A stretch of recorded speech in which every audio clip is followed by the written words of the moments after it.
E hoje a gente vai falar essa polêmica aí que aconteceu ontem. Eu não tava sabendo de nada. E quando eu cheguei em casa, eu fiquei sabendo que houve uma representação da Santa Ceia por pessoas de gênero fluido, homossexuais, trans, lésbicas, os LGBTs. Se você não sabe, existe uma perseguição muito grande e uma tentativa proposital em mexer com símbolos sagrados, com o cristianismo, por parte de ideologias políticas. Estão ligados à esquerda, precisam seguir uma agenda. Eu vou provar por A mais B, né? Por isso que eu fiz a live. Fiz jornalismo. O jornalista, ele não pode trabalhar com opinião. A gente trabalha direto na fonte. Então eu vou trazer aqui pro vídeo de hoje quem foi que fundou essas coisas, quem foi que fundou essas ideias, de onde surgiu e por que a fé cristã é atacada. E depois eu tenho um versículo para nós cristãos ficar calminhos, fica calminho.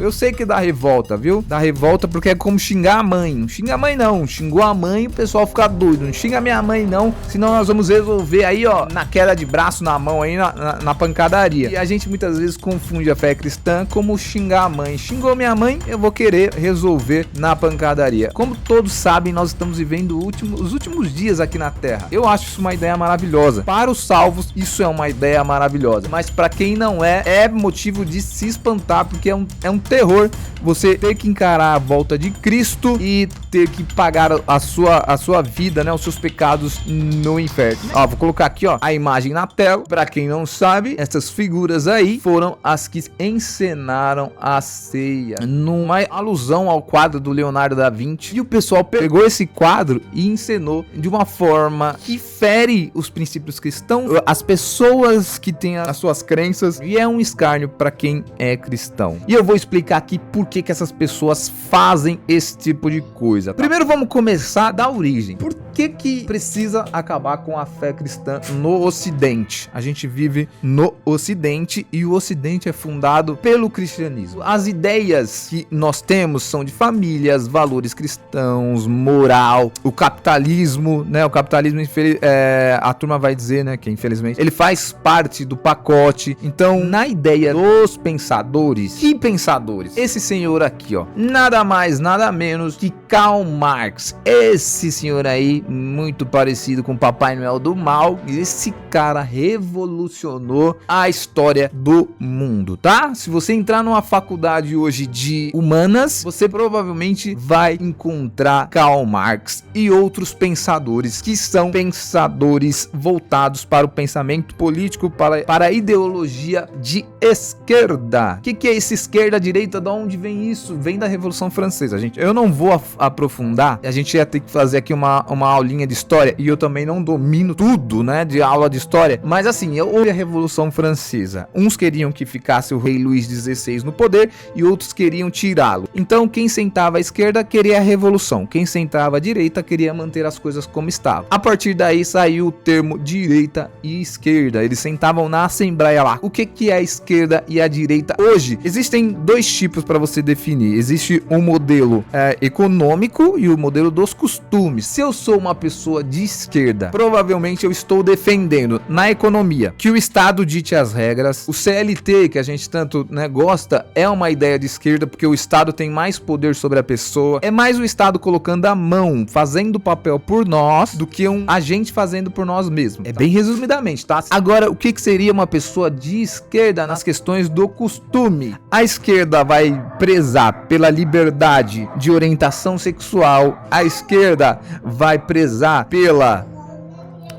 Minha esposa chegou bem na hora com o bebê e eu acabei me desconcentrando, mas entre elas estão o feminismo, o patriarcado, que é a destruição do homem como líder do lar, liberação das drogas, entre outras coisas mais. A legalização do aborto. Em contrapartida, tem a direita do lado oposto. O que seria a direita no espectro econômico? A direita é o que seria mais próximo hoje dos Estados Unidos. Nos Estados Unidos não tem CLT, os contratos são livres, o Estado não dita o que você vai fazer com o seu FGTS, BNDES, nem tem essas coisas lá, né? Não, assim como é no Brasil. Então você tem liberdade econômica de agir como você quiser, pegar o seu dinheiro, se você vai investir ou não, se você vai guardar ou não. Isto seria alguém liberal. Os liberais estão do lado da direita no espectro político. E nos costumes seriam os conservadores. Os conservadores estão do lado da família, da religião, da favor à vida. Essas pautas que a gente vê sempre, tá? Na esquerda, a religião não existe, tá bom, gente? Na esquerda, a religião seria... Na esquerda mais radical seria o próprio Partido Comunista. Mas pra direita, existem os valores religiosos, existem os valores da família, existem uma moral de certo e errado. Então existe um princípio por detrás da direita. A direita é a solução pro mundo? Não. A solução pro mundo não vem de direita, de esquerda, mas vem da vertical, que é de Deus pra nós, que foi a maior solução do mundo. Todo mundo percebe que a sociedade não vai bem. Então o ser humano sempre fica buscando uma redenção. Como é que a gente vai arrumar o mundo? É através da educação, alguém vai dizer. Se a gente tiver uma educação de ensino, a gente vai conseguir fazer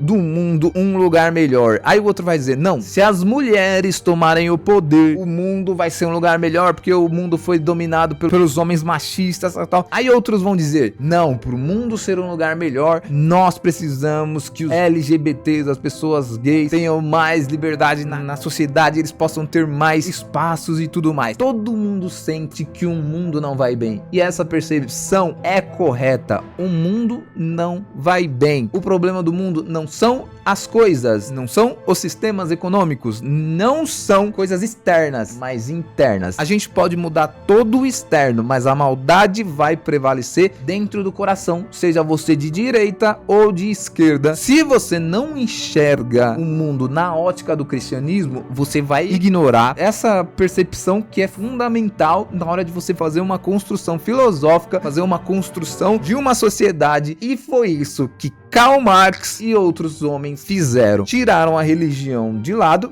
depois do iluminismo, né? Houve a liberdade ali de pensamento, de religião, de ciência. Aí esses homens ignoraram as questões teológicas e quiseram pautar as suas ideias conforme eles viam de errado. Karl Marx olhou para a economia e falou, o problema do mundo é este sistema capitalista que a gente vive. É o dono dos meios de produção, é esse empresário aí que pega e massacra os funcionários e faz com que ele ganhe muito dinheiro, enquanto os proletariados, os trabalhadores, ganhem bem menos. Se a gente arrumar essa estrutura, o mundo vai ser um lugar melhor. Bem resumidamente, ele dividiu a sociedade em classes, as classes trabalhadoras, as classes dominantes, mas para que essa revolução de Karl Marx desse certo, teria que ter guerra, teria que ter muito derramamento de sangue, e houve derramamento de sangue na história. Para você ver pessoas influenciadas por Karl Marx, como o Mao Tse-tung na China, a gente teve Stalin na antiga URSS, União Soviética, mataram milhões e milhões e milhões de pessoas em prol de uma sociedade mais justa. Então, os homens derramaram muito sangue por causa de ideologias erradas, como Karl Marx influenciou muitos deles. Qual que foi a solução genial? Genial, gente, essa solução foi genial, a gente tem que reconhecer, e foi este homem aqui, o autor de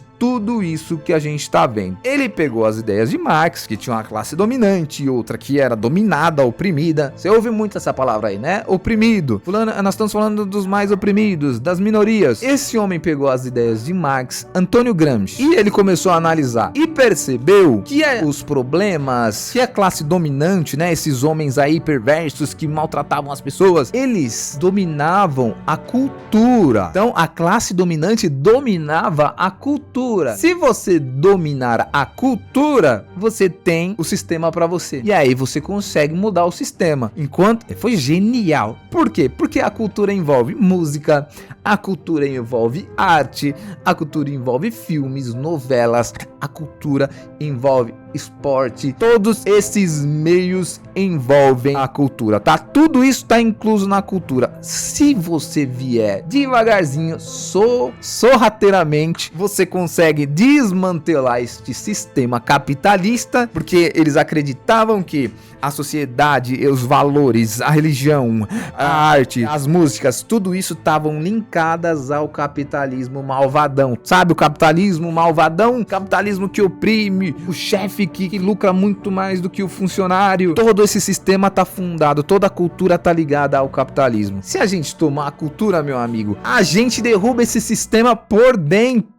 Sabe quem falou isso? Joseph Stalin. Você conhece Stalin? Stalin disse assim, ó, aquele que eu citei da União Soviética, disse assim, ó: a América é como um corpo e sua saúde é um tripé: o patriotismo, a moralidade e a espiritualidade. Se alguém minar essas três áreas, a América vai desabar por dentro. A frase é genial e ela funciona até hoje, né? Como é que a gente desmantela a América? A gente se infiltra na cultura, na arte, na saúde da América. Como eles detectaram muito bem que a saúde da América era a espiritualidade, a moralidade, patriotismo. A gente tem patriotismo, a gente hastia a bandeira na escola, tiraram você. Moralidade, você vem agora olhando na cultura de hoje, não existe certo e errado. Isso daí foi fabricado para que a gente achasse que não existe certo e errado. A moral depende de cada um. Os homens escreveram isso, gente. O Gramsci, eu vou abrir aqui o que o Gramsci escreveu. Eu estou indo direto na fonte para você falar, é conspiração. Não, nós vamos direto na fonte. A gente precisa estar muito atento, porque são ideias sutis que eu já encontrei várias em filmes de crianças. Deram até um nome hoje em dia para isso, que é a cultura woke. Essa cultura aí que quer colocar lacração em tudo quanto é canto, em tudo quanto é filme. Vou ler para vocês o que eles disseram. Gramsci disse assim: na hegemonia cultural, ou seja, hegemonia é o todo, né? A classe ou o grupo que detém a influência tem a capacidade de impor as suas ideias. Então, se você é influente na cultura, nos meios de comunicação, na música, na arte, você tem a capacidade de impor as suas ideias e visões de mundo como sendo as mais aceitáveis e normais. Olha que sacada! Existe um sistema vigente aí,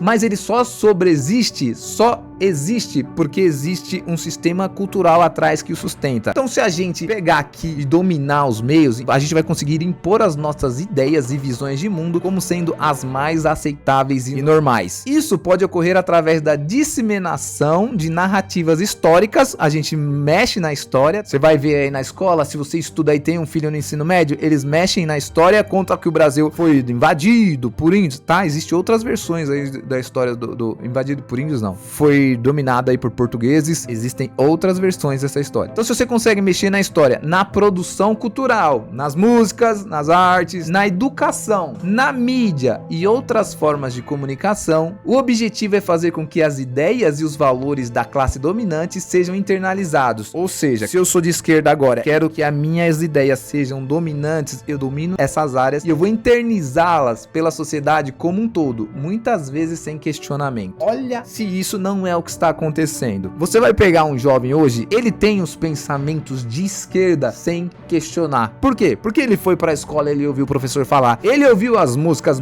estão depravadas, ele assistiu as malhações da vida, as novelas aí da Globo, e ele é um progressista, um comunista, um socialista sem se dar conta. E quem é que planejou isso? Antônio Gramsci. Os próprios autores planejaram isso, ó, lá atrás. Compra aí o livro Hegemonia e Cultura de Antônio Gramsci. Então, por que num evento de Jogos Olímpicos a gente vai colocar uma referência na cultura, né? Porque ali é uma expressão cultural. A abertura das Olimpíadas é uma expressão cultural. E a gente tem uma oportunidade incrível, segundo eles, né, de jogar a nossa cultura no mundo. Tá? No mundo, o mundo inteiro tá de olho nos Jogos Olímpicos e a gente consegue já ruir a religião. Porque a religião, onde que entra a religião nessa história? Porque dentro da religião tem a família como uma base da sociedade. E a família vai querer ter a sua propriedade privada, a sua casa. E pro homem ter a sua casa, ele vai ter que sair e trabalhar e alimentar o sistema capitalista.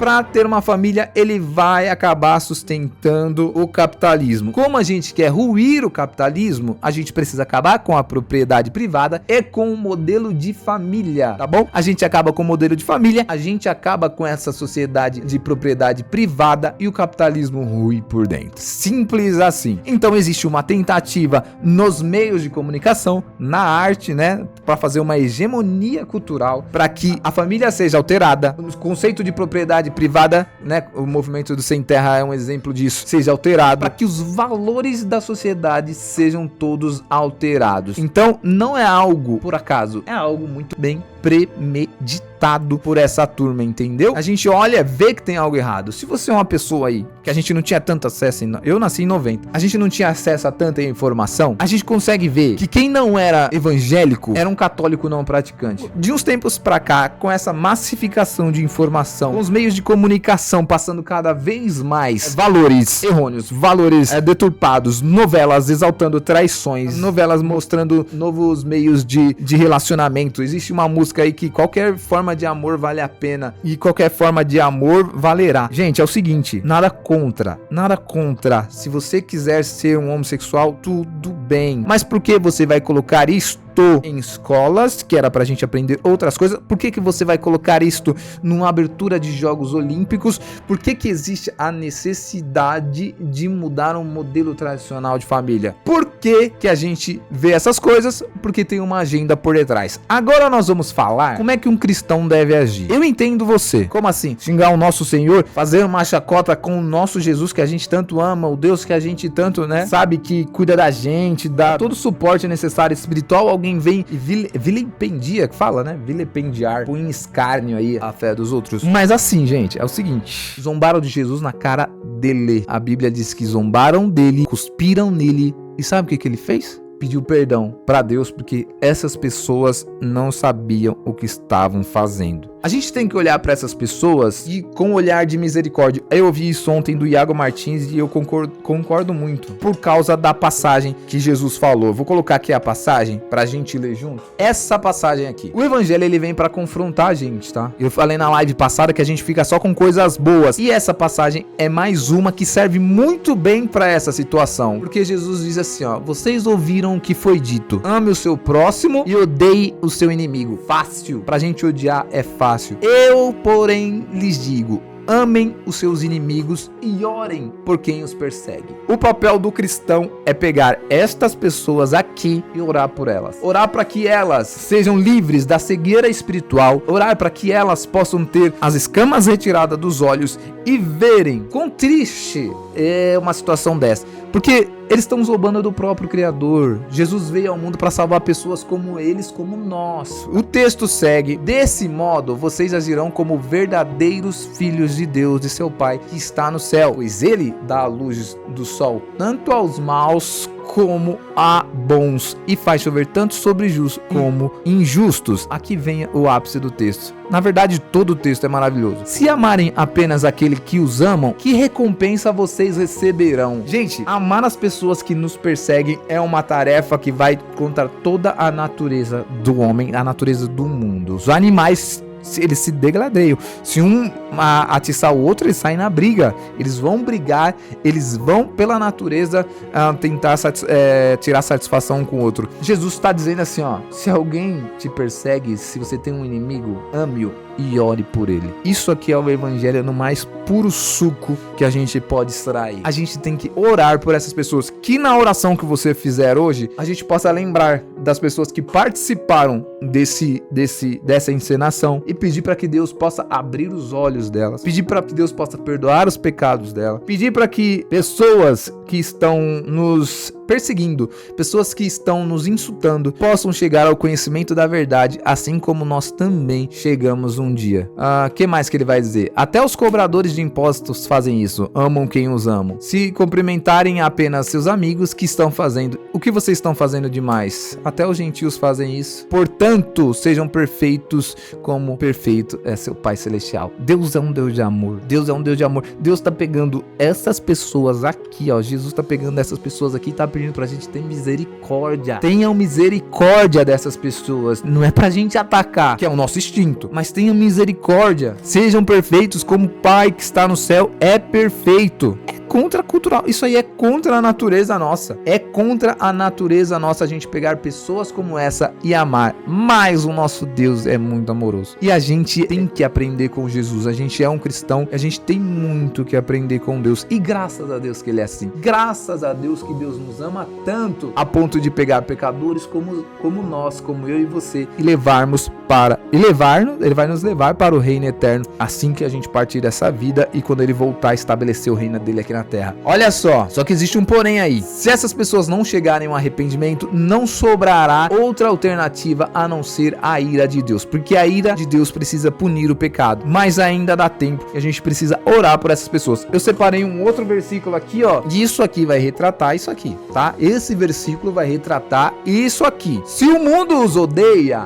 a gente tá vendo aí a turma revoltada, tem muita gente revoltada. Lembre-se que primeiro odiou a mim. Eles cuspiram no rosto. A Bíblia diz que cuspiram no rosto do Criador. Sabe o que ele fez? Nada. Jesus não fez, esbofetearam ele, colocaram uma coroa de espinhos e Jesus não fez absolutamente nada. E ainda pediu perdão pro Pai porque eles não sabiam o que estava fazendo. O mundo os amaria se você pertencesse a ele. Se você pertencesse ao mundo, se você adquirisse a agenda do LGBT, a agenda do abortista, a agenda do progressismo, da abolição da moral, o mundo ia te amar. Por isso que é um perigo. É um perigo se você é preocupado com a sua autoimagem, se você é preocupado com o que vão pensar de mim. É um perigo você ceder à tentação de ser amado pelo mundo e negar a fé de Cristo. Eu tô vendo muita gente cedendo às ideias, ao invés de ficar com o cristianismo, cedendo para que possam ser bem aceitos. Mas Jesus tá dizendo assim, ó, se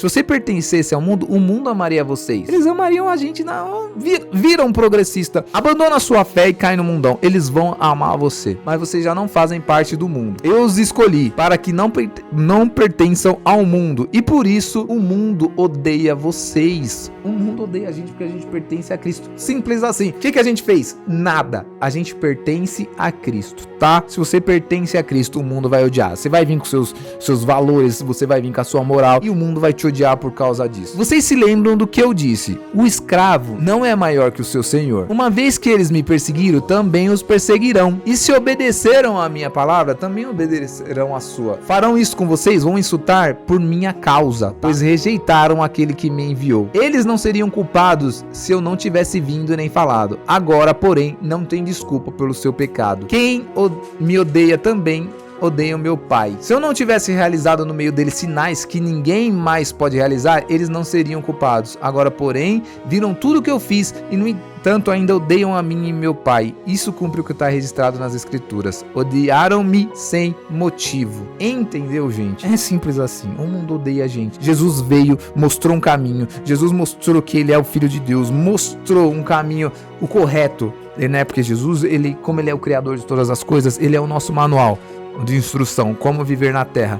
Só que o homem, a Bíblia diz que a luz veio ao mundo e os homens odiaram mais as trevas do que a luz. Por quê? Suas obras eram más. E por causa disso, os homens preferiram ficar com as suas obras más do que com a luz que poderiam trazer salvação. O que você achou aí da abertura dos Jogos Olímpicos? Diz aí pra mim no comentário, né? Se você acha que não foi nada demais, tudo bem, acho que foi uma expressão artística natural, né, das pessoas que estão ali para fazer uma representação artística. Eu não estou aqui para levantar bandeira para direita, nem para esquerda, para progressismo, nem para conservadorismo. Eu não acredito que a solução do mundo vai vir dessas posições, vão vir dessas ideologias. Na verdade, não existe ideologia de direita, tá? A ideologia é só de esquerda. Eu não acredito que venha de soluções políticas.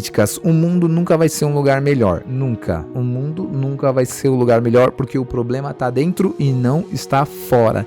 Enquanto existir pecado, enquanto existir homens, enquanto existir pessoas, o mundo vai ser um lugar mau, o mundo vai ser um lugar de guerra. Os homens não são pessoas que gostam de dividir, de compartilhar. Então, as guerras sempre foram por territórios. Esse território é meu, não é seu. Eu tenho um bebê aqui, se duvidar, daqui um dia ele não vai querer dividir os brinquedos, ele vai querer tudo pra ele, porque tá na raiz dele, na minha raiz, na sua raiz, o pecado embutido. Então é ilusão você achar que se a gente fosse uma Suíça, não teríamos problemas. Sabe quem pode amenizar e melhorar? Dá pra ser um lugar melhor? Dá, não dá pra ser um lugar perfeito. O Espírito Santo de Deus pode entrar no coração do homem, converter o homem dos seus maus caminhos. Ainda assim, a natureza do homem vai brigar com o espírito que habita nele para que ele não faça a vontade de Deus. Custe o que custar, fique com o cristianismo. Eu não sei se vai chegar uma grande perseguição a ponto da gente ter que pagar com a própria vida ou em prisões por dizer coisas que Deus estabeleceu na sua palavra, mas que vão contra a sociedade. Você está disposto a ir contra a cultura e ficar com o seu cristianismo quadrado, que eles vão dizer antigo, retrógrado?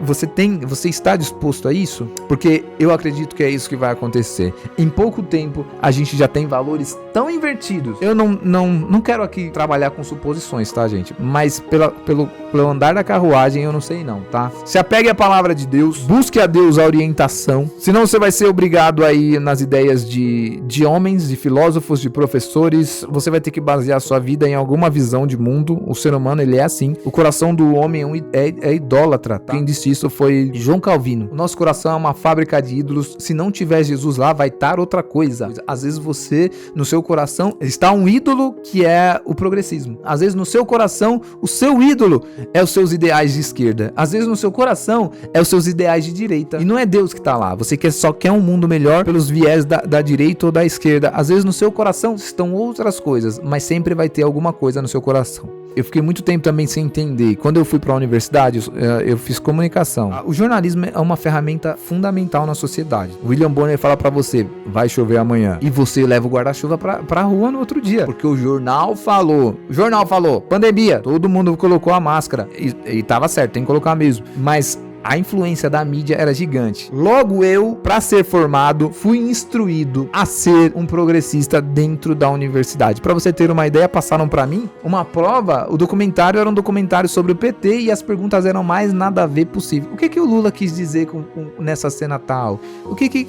Fora os ideais. Sabe quem foi apresentado para mim na faculdade? Karl Marx. Karl Marx foi apresentado para mim na faculdade. Não foi nenhum filósofo conservador, foi o próprio Karl Marx que foi apresentado, e ele é apresentado para todo mundo que faz curso na área de humanas, de saúde. Eu não sei da saúde, eu sei de humanas que eu fiz. Eles são apresentados, não existe polaridade, eu mostro um, mostro o outro, não, é só uma visão. Então eu, como jornalista, eu fui doutrinado a pensar como um progressista. Então se eu fosse produzir notícias, logo eu produziria com viés progressista, e é isso que acontece. Então não seja inocente, tá bom? Eles estão nas escolas, no cinema, em Hollywood, em todo lugar. Pesquise aí depois cultura woke, tá? Deixa eu tirar esse cidadão da tela. Pesquise depois, anota aí, marxismo cultural. Depois procura aí Antônio Gramsci e o gramscismo. Procura, gente, vão direto na fonte, tá? Não acredita aqui no que eu falei, não. Ah, não acredito não no que esse cara falou. Vamos direto na fonte. Compre aí. Eu paguei centavos no Manifesto Comunista escrito por Karl Marx, Friedrich Engels. Vão direto na fonte, tá? Não permita que outras pessoas ditem pra você o que você deve pensar ou agir. Não há nada mais valioso do que você encontrar a verdade. Não há nada mais valioso do que você entender que você é um pecador miserável, que você precisa de redenção, que você não vai encontrar redenção no mundo melhor, que você não vai encontrar redenção nas mulheres no mercado de trabalho ou nos gays, nos meios, nos trans. Não existe redenção no mundo a não ser em Cristo Jesus. E isso é um grande privilégio. E outra, morreu aqui, a vida só tá começando do lado de lá. Você que não é cristão, aproveite e peça a Deus por arrependimento, porque a ira de Deus sobre o ser humano que não se arrepende, ela é uma ira justa e ela é uma ira severa, tá? Porque Deus é um Deus santo e o pecado é uma vergonha. Se eu colocar um vídeo aqui obsceno, você vai sentir ofendido se eu colocar um vídeo obsceno aqui. Imagine Deus, eu nem sou 100% santo, imagine Deus que é 100% santo, vendo toda a maldade, todas as orgias, os roubos, corrupção, assassinatos, ele vendo tudo isso e deixando impune. Ele não pode deixar, ele não pode, ele oferece uma saída. Creia no meu filho, se você crê,